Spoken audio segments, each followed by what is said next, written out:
Ladies and gentlemen, we are live with the real Martian. I'm sure many of you have heard about the real Martian, and the real Martian himself is here. We're here. Raymond. And I believe Jeff and I are on a really bizarre, similar path. I heard about the real Martian maybe up to 10 years ago when you started this path. And I remember before I was leaving to come out to Colorado, maybe 7 years ago, I also remember your YouTube channel or something. I don't know how, but I knew about the real Martian, and I watched some of your stuff as you went along. And just a brief synopsis for those listening, about the same time we came out here, Jeff and his wife decided to develop a self-sustainable type homestead that was completely a closed system in one area. Right. So they don't need any neighbors. It's all inside a hab. So they have giant greenhouses, biodigesters to provide natural gas for cooking or heat, and aquaponic systems. Just amazing the amount of stuff you got to do there. And we're going to discuss some of the successes and failures of that project. Welcome to the show, Jeff. Thanks for having me, Diamond. I really appreciate being here. Thanks for taking the time, and this is a very nice introduction. So I'm happy to go through and answer any questions you have, or anybody else as well. Cool. So first, we're going to show everyone your YouTube page here. Oh, yeah. Your YouTube channel is The Real Martian, The Future of Homesteading. And you've got tons of videos over there. How big is your video library?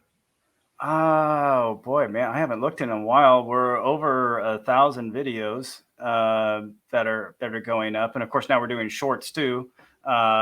Those are nice for folks, but quite a few, a lot. And there's a lot of playlists. We organized it, try to take all the things we learned and we put them into playlists. So people that wanted to see what to do and what not to do. We had a lot of successes. We had a lot of failures. So if you just wanted to kind of binge watch a playlist like the Hab playlist or the mobile Hab, which we call Life Pod, of course, so we have our just like cooking with my wife, and she's done a few videos, but quite a bit of homesteading stuff, very similar to what you guys are experiencing there.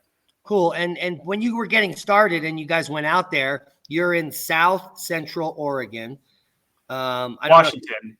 We're actually just on the Washington side of the Columbia River. Oh, okay. No need to disclose your location, but just a general geography. And you guys went out there about 2016, and you weren't even planning on having a YouTube channel or really sharing this information with anybody. Your purpose was to create a hab for, let's say, use on the surface of Mars. And you're going to use this as a business model. And if you could make the hab workable, then someone's definitely going to want to buy that, buy your product. Wasn't that your initial thing? And then your neighbor came over and said, "Hey, why don't we film this?" You're like the real Martian. It's stuck. As soon as he said it, it's stuck. He came in, he took the video. I'm going around. I'm in my Carhartts. Man, there's like plastic visqueen over the grow beds. There's so much stuff if you go back and look at it. And he's like, "Man, you're like the real Martian," because The Martian had just come out, which I really enjoy watching that movie, not eating the poop potatoes, but it was really cool. But actually, the story begins a little bit before that. My dad and I, we always really kind of wanted to be off-grid mountain guys. He's a cowboy. We rode horses, went in the backcountry, went hunting, and did all those things. And so I always wanted to be off-grid. That was always the idea. And then I went to school, got to be an engineer, and I love technology. So I've always been in between, right? I've been in like, hey, I want to go be a cowboy out in the woods, riding horses, doing that stuff. But I got this technology stuff and I love it too. And it almost seemed like I had to do either one or the other, that never shall these two cross. And then I started doing some research on my own about self-sustaining systems and closed loop systems. And of course, I wanted to be an astronaut. That's part of why I went to school. And I started thinking about space. I thought about Mars, and I was like, if we designed a system that actually worked on another planet, it would do really well here. And it's all about the energy equation. It's all about closing that loop and figuring out how to conserve your energy and balance it. And unfortunately, the situation that kind of kicked me into gear and really made me take the risk and chances and make the investment is he passed away. So he got, about 6 months after I came home from the Air Force, diagnosed with terminal cancer, and 6 months later he was gone. And I was just a little bit before he was going to retire. So it really made me sit there and think, like, I'm getting older. I'm 43, 44. I forget my age, but that's not important. The important thing is he was getting older, and he was sharing with me, his life story. And one of his last lessons that he gave me was just seeing that he worked so hard. He worked so hard to get to that retirement, and then boom, right before, shit happens. And that's what happened. And so that took everything that he was kind of passing on to me, as well as all my technology stuff, and said, I need to do something. I need to take a risk. I need to try. So $250,000 later, my wife and I, over the course of years, that's not all at one time, it was over the course of years, we built the Hab 1. And my neighbor came over, bringing it back to that. And he's like, this is just so cool. And he's like, you're the real Martian. So that was the story of how we got started. And then, you want me to go on a little bit, or do you have any questions on that? No, so I can ramble. Keep going. Yeah. So we get the Hab going, and we're like, let's do microgreens and let's do rainbow trout. And we have the anaerobic digester. And it was all about having everything all like really contained, and lots of math, lots of trying to make sure you didn't spend more than what you got. I wish our government would figure out that simple equation right now. But besides that, so we sit there and we're figuring this all out. We got the anaerobic digester going. We put that into the ground, built it, started turning poop into power. That was cool. The first time we fired up the generator and it had power coming off of it, it was really cool. And then we started really going into we were raising rainbow trout. We had them in the ground. So we were using geothermal mass to help keep their temperatures right. Then we put on top of that the framework for the aquaponic grow beds. We built all that. We had to do tremendous amount of learning there, experimented with different type of media and ways to do things, and had to write the control system for everything so it could all be automated, because farming, it takes a lot of time, and we wanted to come up with solutions that don't take a lot of time, or take a lot less anyway. Okay, so we built. Let me jump in and let's just talk about the biodigester. How long did How long did it take to get it up and running? Meaning, after enough biomass was in it, how long did that take? And then how long did it take to capture enough gas to turn on the generator? And then how much energy did you get? Yeah. Good questions. Now that's years ago, so I'm going to go from memory here. So the people who are the math guys who are like, well, he said that this, like, just hold tight, guys. I'm going to go from memory. It took us about 2 weeks to do the install, because it was in ground. And then once we got it installed, we preloaded it with cow manure, which is how you kind of jumpstart the whole process there. And then you get your methanogens in there. And unfortunately, when we really got it going, it was going. We got it built at the height of summer, and then we started going into fall and winter. So the temperatures started dropping. And then, so the methanogens, they like it. We were using I think it's a thermophilic layer. So it's like the lowest level of anaerobic digestion that you can get based on temperature. And they really want it like 70, 80 degrees. So when we first loaded it, we were headed into winter. So that all said, it actually started doing its thing not too many weeks after we loaded it. It started percolating. We started collecting gas. And I remember in the middle of winter, it was snowing outside.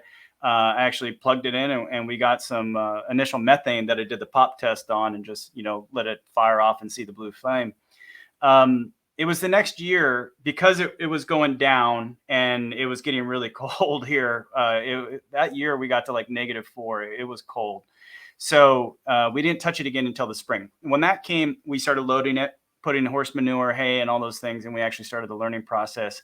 And then connecting the generator was a little bit after that. And we only ran it for a little bit of time, probably a few hours max, and then ran out of gas. The challenge that we faced, we actually had one of the universities come down and talk with us about it, because we have one of the only ones in the state here. And they're like, you're facing the same problem that everybody has with the digesters, is feeding them. And the problem that we faced is that the one we got was designed, it came from China. It was from Puxing, and they sell them all over the place, and they use them for mostly pig manure. And their design is meant for something that's not buoyant. It's meant to sink, so something heavier than water.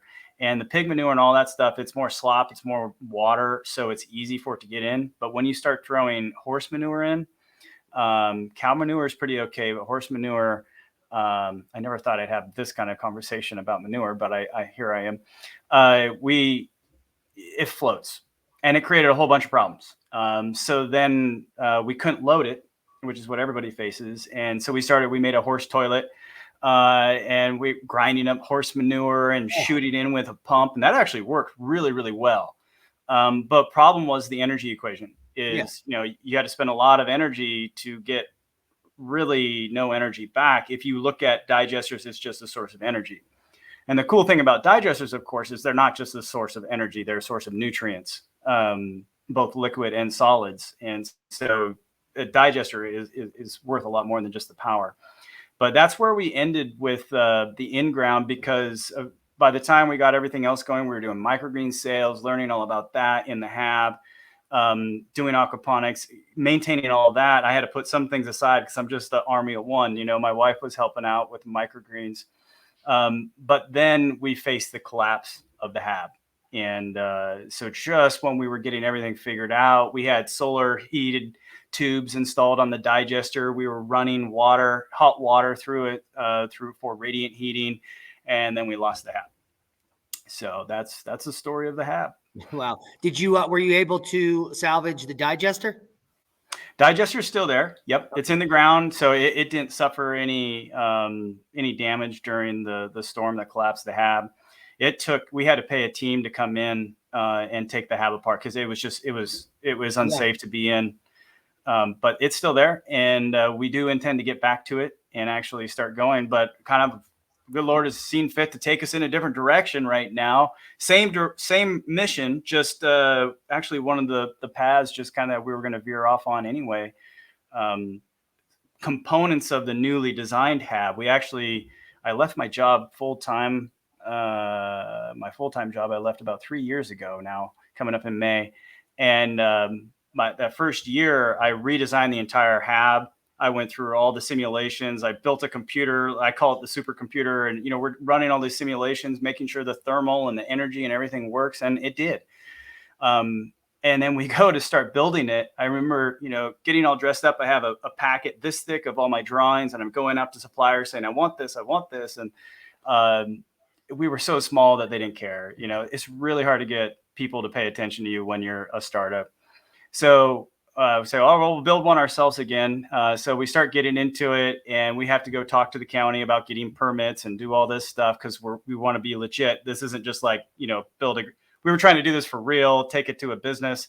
So I had to talk to the government, and they're like, oh, this is way, way cool. And I'm like, cool, that's a great reaction. We love that. And they're like, it'll take us 6 months to go through it because we've never seen this before. And we're like, oh, we don't have 6 months, man. So we pivoted to the mobile version, which we were like, originally the prototype we did was in a Connex. And we didn't want to do a Connex because you need permits for Connexes, and you have to move them and all this kind of stuff. And there's some challenges there. So now you don't have to have permits. You can get away with it. But because we're trying to be legit, you got to go by the book.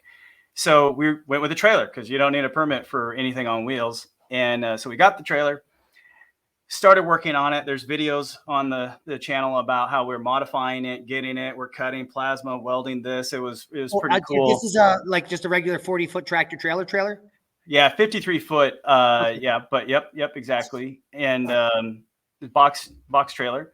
And so we were cutting on it, hacking on it, had the designs all done for that too, all SolidWorks up, ready to go, buying parts, getting them shipped here. And then a global pandemic decided to happen.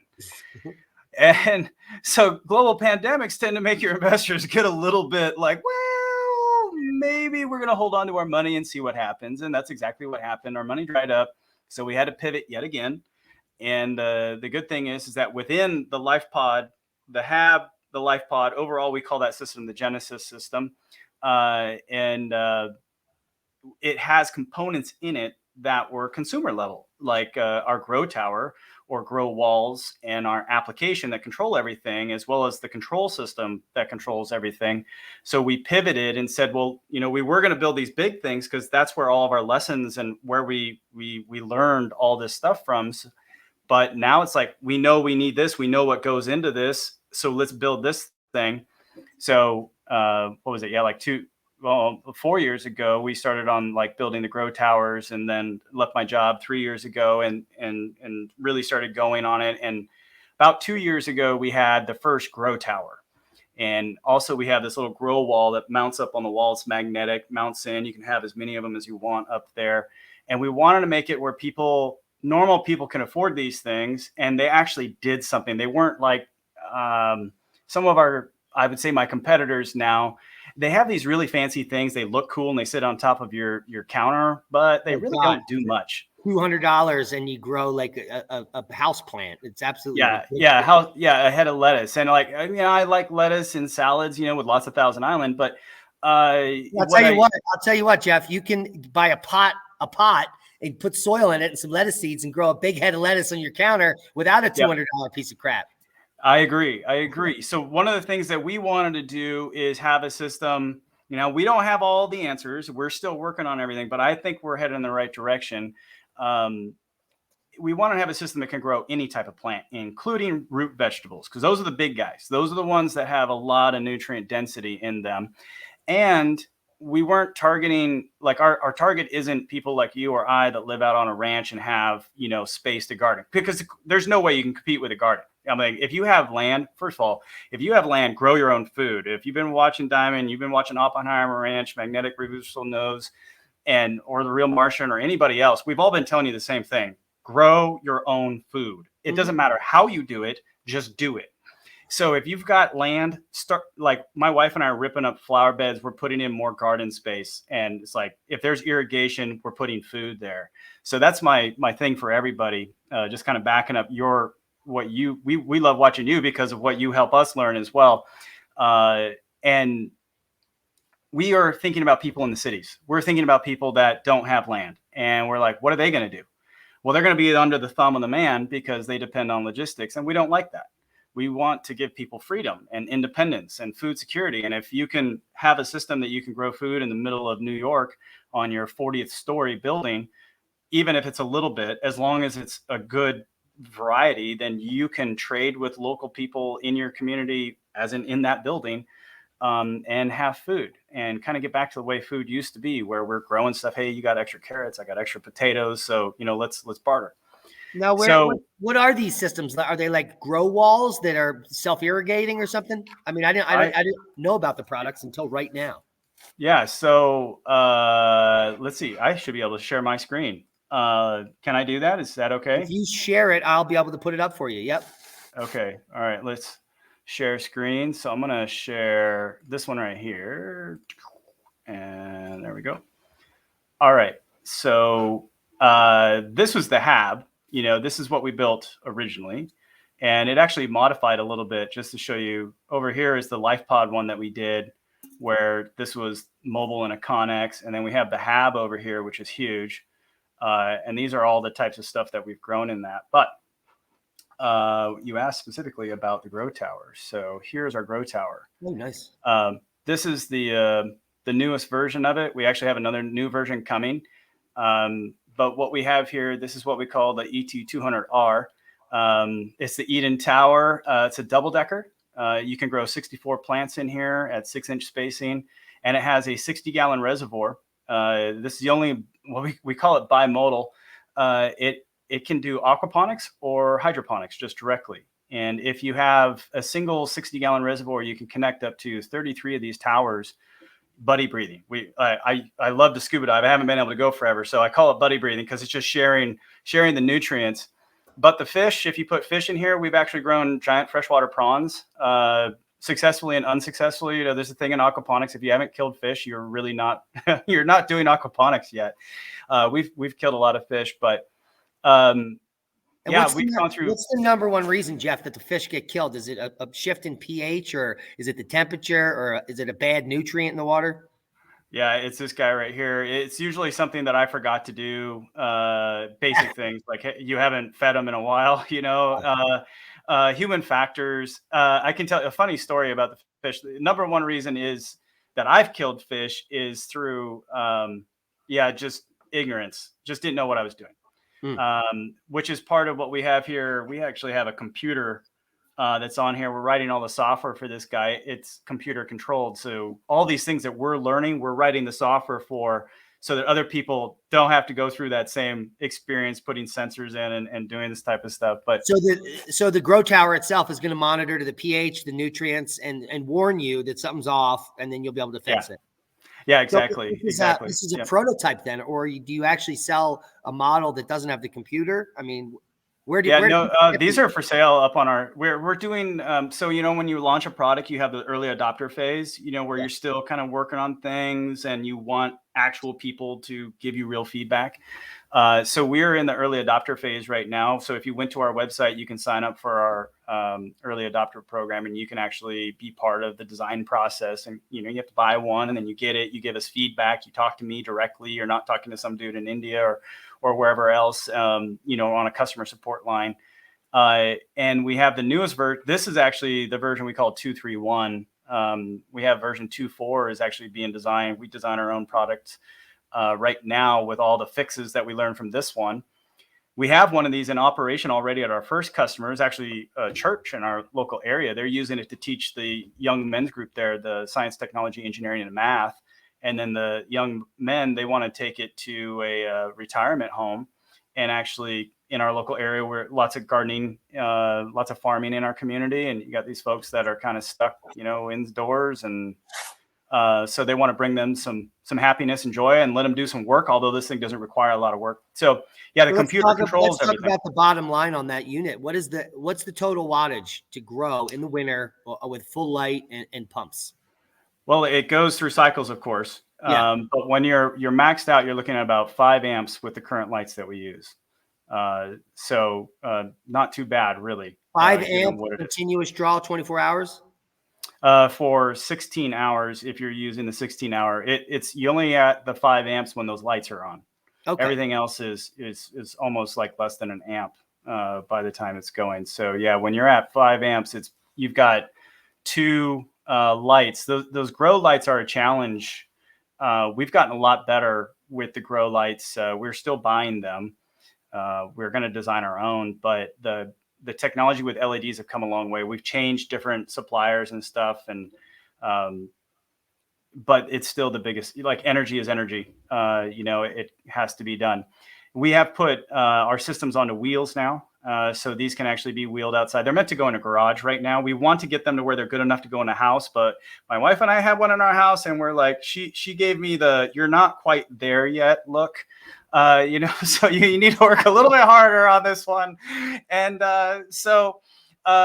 this is actually a result of some of her feedback, and the next one has even more feedback in it. We're still working on aesthetics but maintenance, making it easier to take care of all those types of things. But the lights, we can move it outside. You can get natural light. You can put it in a window. You can get natural light. You don't have to have the lights, but if you have natural light available. But if you're going to grow it in your garage all year round, like what we've done, we got some cool pictures. Stuff that we've done here in my garage. But like here, we're growing corn, which is not like we did it to see if we could. It's not that you should use one of these systems to grow corn. There's way better ways to grow corn. But tomatoes now, we did a lot with tomatoes. We did a lot with a whole lot of different things that we've grown. This pictures kind of suck. Let's see if there's a good one here. But yeah, we've done a lot of different things and they grow. We've grown potatoes now. I need to find a different folder here for you. Get a newer tower. It might be too long. I might have to search too long to find those. I should have had those up ready for you. I will do it next time. Sorry. Not a big deal. Okay. But so what website or where are these towers, the initial ones? Yeah, these are on EdenGrowSystems.com. So that's the name of our company. So you land here.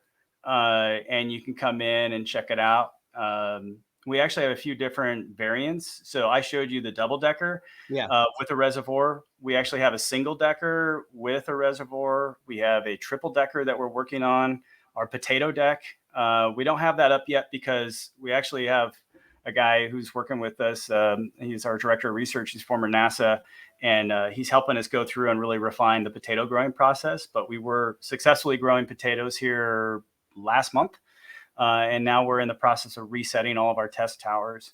But we can, there was one other one. Oh, the tall tower too. The tall tower is for everybody who wants to grow tomatoes and marijuana.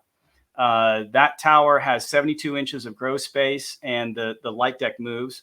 So as your plants mature, you can climb that light up. The new version, it's an automated light, so it'll actually climb up at, based on time. Yeah, so it's all of that story. Here's one where we actually sent this down to Texas, and they were growing food down there. They did a really good job. But we got them all up on here so people can go check it out. Sweet. That sounds awesome. So what's our cut? Yes, our cut. Finder's fee. We'll have to discuss that offline over a drink sometime. Oh, we don't drink, but that's all right. I'll take sharing. a soda. Cool. So that's awesome. So that is your side gig. Now, when you first started out, you were doing microgreens and you were selling those? Yeah, we did. We sold $15,000 worth of microgreens, actually. So very profitable crop. That was over the course of 2 years, and we were not doing that full time. That was like farmers markets, or were you selling them to restaurants? We actually went direct to. We had a grocery store and a few local restaurants that we were selling to, and they love them. I mean, $40 a pound for microgreens. It's easy to kind of get some money going on those things. So in the end, why did you stop doing it, or you're still doing it? Yeah, we stopped doing it. It was a tremendous amount of work. The microgreens themselves are easy to grow. Yeah. It's the food process, and by food, I mean the USDA definition of what food is and how you have to do your food safety protocols. Yeah. And those things really make it difficult on whoever's growing them. Now, my wife actually ran it. She did an amazing job. Our shelf life was like 2 weeks on microgreens, which is just unheard of. So, but that's a lot of time. It's a lot of time, and how you have to clean it. And once you start going down that road, you start entering legal areas, and you need certifications. And we actually had them come out, do the inspections, and go down that. We're like, this isn't worth all of this. It's just like, no, that's why it is. If you're doing farmers markets, like my friend's making a killing with sprouts, microgreens and sprouts, and because there's no restrictions. And no one's coming to get you. So, and anyone that's growing good sprouts or microgreens is using the same exact technique. If you don't, it's not going to work. So you have to be sterilizing things with hydrogen peroxide. You got to be doing everything correctly, or the product isn't going to be, it's going to smell like mold or something. Yeah, so, you'll have black dot all over the place if you don't use hydrogen peroxide. One thing I want to stress here is how important microgreens are for survival. In a survival situation, it is so easy to get up and running, and we have probably hundreds of pounds of sprouting seeds. I mean, it's not that expensive to stockpile it, and they last for very long periods of time. And it's a really good hedge for survival, in my opinion. So learn about microgreens. Microgreens are good. My wife loves them. She's a foodie. The nutrients alone, as you're saying there, I mean, there's nutrient packed. They are delicious. It's pretty amazing. Like if you do like a carrot, like first time I had a carrot microgreen, it's like you eat it and you're like, wow, that tastes just like a carrot, and you go through all the other ones too. And some of them I like, some of them I don't like because I don't like the vegetables, but they are pretty amazing. So the real Martian eats meat only? I am definitely a carnivore. I'm a meat and potatoes kind of guy, but always with my meat and potatoes, there's a broccoli or a cauliflower or a green bean, but corn is my favorite. Yeah, and it's really hard to grow corn here, but we figured it out in 4 years, and now it's game on. Game on. Oh, that's nice. Yeah, we planted corn in our neighbor's house because part of our little journey is that year I left my job, COVID hit, so I was finding work I went from program manager at Boeing to like, okay, I'm digging holes and planting stuff for my neighbor. It was a very humbling experience. And we planted corn for him, and it did really, really well. We did, and we're at 2,400 feet where we're at. So we're kind of up there. So we have a very short, I think we're zone 5 or something like that. So we have a very short growing period, but it grew well and got some really nice stalks off. It tasted delicious. Like some of the best corn I ever had. It's so nice growing your own food. I mean, it's like, it does taste different. It tastes so much better. And the stuff out of the stores now is like those cantaloupes you get. We want to start growing our own cantaloupes, because cantaloupes, it's like a rock that they softened up so you could chew on it. It has no flavor. Yeah. Well, the problem with the food we're eating, even if it looks good or it appears ripe, is that it's nutrient deficient. Almost everything is growing in nutrient deficient soils.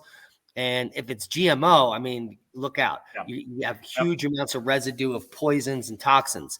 But the food, no matter how good it looks, even the organic food that's on the market today is almost 60% or more nutrient deficient than just 3 decades ago, and 80% more nutrient deficient than 7 or 8 decades ago. So unless you're speaking to a dude who, I'm picking up what you're putting down, man. We're totally on the same page. Yeah. So that's why everyone needs to grow organically, nutrient dense foods that they are harvesting themselves and eating, because then you can guarantee there's no pesticides, high nutrient density. Basically, the food you eat is your medicine. So if you have the ability to eat nutrient dense foods, you don't get sick. And exactly. You are what you eat. You are what you eat. You garbage in, garbage out. Like these old sayings, I'm coming to so appreciate the old sayings that have been handed down from grandpa. It's like they mean something. I'm 50, and when in my 40s, I started realizing, holy crap, all that's just real. And so you've got years of revelations ahead of you. Everything grandma said is true. Damn. It's true. Yeah, no, it is true. And my mom if I don't shout out for my mom, you are who your friends are too. That's another one of those good ones. Surround yourself with people who are what you want to be like is a good lesson. But what you want to eat, how you want to eat, what you think about food, you're exactly right. That's a major part. My side of this story that we're talking about is I'm much more in the technology, the energy, the self-sufficiency side. But my wife is so passionate about food. And she's the one that whacks me on the head with, you got to stop eating McDonald's. You got to stop eating those things. And to her benefit, I hardly ever do those things anymore. And I mentioned alcohol earlier, and you said, probably I am getting to the point now where it's like alcohol is one of those things. It just doesn't make me feel good, and it's like, it used to be take a drink, relax. But now it's like as you get older, the cost of it, because it is what you're putting in your body doesn't like. And it's telling you that. And I'm like, sometimes I'm just so stubborn, but we are what we eat, and your food is so important. That's part of why what we're excited about with these towers and the grow walls. I don't have a picture of a grow wall to show you, but there is some prototypes on the real Martian. Is we want it where there are no pesticides in the system. There are no herbicides in the system. And if you're using an anaerobic digester, which we're going to be taking one and actually integrating it. So instead of a fish tank or the bimodal reservoir, you're actually going to get an anaerobic digester, totally a garage only type of thing. But we want it where you can take your food scraps and like just shoot it right in, grinds it up. We've already learned the lessons. We just have to design it and build it. And then you're recycling. And if you're not using all the nutrients in one of our towers or grow walls, then you can take it out and you can put it, literally just open the valve and let it drool out onto your land. And it's just going to bring stuff back to life. It's part of the sustainable farming. A lot of stuff that a lot more about than I do, but just, bringing the land back to where it should be, putting those nutrients back into the land instead of just we want to kind of start making it all work again. So we call it the Genesis effect, but that's because I'm a Star Trek-y guy, and I just, we want to make good things happen. So cool. Anyway. And you guys can help Jeff make good things happen over at his Patreon page, where the real Martian, just like we have a Patreon, has a Patreon himself. And I can't believe, well, you're probably not, my background is in fundraising. So I know what to say to get my subscribers on my YouTube channel to become a Patreon. So maybe we could talk off the air. I'll give you a few tips. Oh, I love it. Yeah, I'm not good at that stuff. Finance is like my total weak spot. Yeah. So if you like what Jeff's doing, go check out his YouTube channel. chip in $2, $3, whatever his monthly tiers are over at his Patreon. He's doing very important work. I love the idea of the Habs and then the mini versions on the trailer and the pods. And I really hope you get back to the full product. But in the interim, you got to sell the parts, man. That's where the money's at now for you. And I believe that a lot of people in the times we're going into of turmoil and small businesses getting destroyed, there is so much opportunity.